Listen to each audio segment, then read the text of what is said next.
আমার আজকের নিবেদন কবি শক্তি চট্টোপাধ্যায়ের কবিতা হেমন্তের অরণ্যে আমি পোস্টম্যান। হেমন্তের অরণ্যে আমি পোস্টম্যান ঘুরতে দেখেছি অনেক। তাদের হলুদ ঝুলি ভরে গিয়েছিল ঘাসে আবিল ভেড়ার পেটের মতন। কতকালের পুরনো নতুন চিঠি কুড়িয়ে পেয়েছে ওই হেমন্তের অরণ্যের পোস্টম্যানগুলি। আমি দেখেছি কেবল অনবরত ওরা খুঁটে চলেছে বকের মতো নিভৃতে মাছ। এমন অসম্ভব রহস্যপূর্ণ সতর্ক ব্যস্ততা ওদের। আমাদের পোস্টম্যানগুলির মতো নয় ওরা, যাদের হাত হতে অবিরাম বিলাসী ভালোবাসার চিঠি আমাদের হারিয়ে যেতে থাকে। আমরা ক্রমশই একে অপরের কাছ থেকে দূরে চলে যাচ্ছি। আমরা ক্রমশই চিঠি পাবার লোভে সরে যাচ্ছি দূরে। আমরা ক্রমশই দূর থেকে চিঠি পাচ্ছি অনেক। আমরা কালই তোমাদের কাছ থেকে দূরে গিয়ে ভালোবাসা ভরা চিঠি ফেলে দিচ্ছি পোস্টম্যানের হাতে। এরকম ভাবে আমরা যে ধরনের মানুষ সে ধরনের মানুষের থেকে সরে যাচ্ছি দূরে।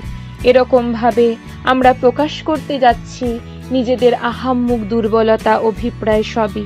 আমরা আয়নার সামনে দাঁড়িয়ে নিজেদের দেখতে পাচ্ছি না আর। বিকেলের বারান্দার জনহীনতায় আমরা ভাসতে থাকছি কেবলই। এরকম ভাবে নিজেদের জামা খুলে রেখে আমরা একাকী ভেসে যাচ্ছি বস্তুত জ্যোৎস্নায়।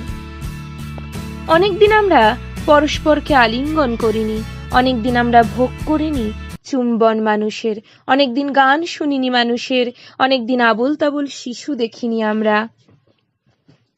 আমরা অরণ্যের চেয়েও আরো পুরনো অরণ্যের দিকে চলেছি ভেসে, অমর পাতার ছাপ যেখানে পাথরের চিবুকে লীন।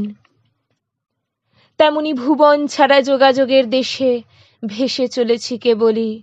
হেমন্তের অরণ্যে আমি পোস্টম্যান ঘুরতে দেখেছি অনেক।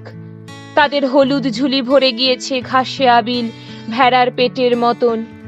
কতকালের পুরনো নতুন চিঠি কুড়িয়ে পেয়েছে ওই হেমন্তের অরণ্যের পোস্টম্যানগুলি।